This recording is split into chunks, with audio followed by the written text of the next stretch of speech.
என்று துதியுங்கள்.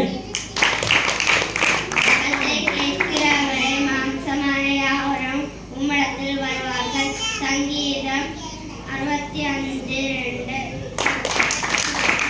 கவனமுள்ள ஆத்துமாவை கர்த்தர் திருப்தியாக்கி பசியுள்ள ஆத்துமாவை நன்மையினால் நிரப்புகிறார்.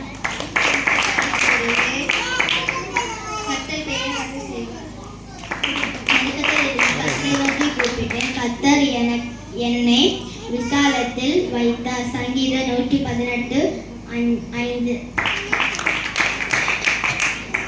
கர்த்தர் வானங்களில் தமது சிங்காசனத்தை ஸ்தாபித்திருக்கிறார்.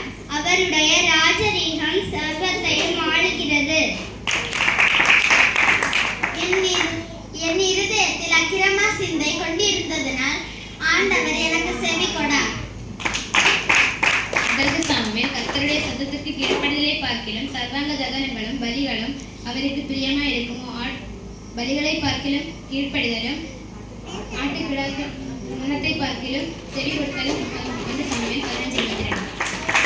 என்னை நோக்கமாக்கி எனக்கு இறங்கும். நான் தனித்தவன் சிறுமைப்படுகிறதுமாய் இருக்கிறேன். சங்கீதம் 25:16.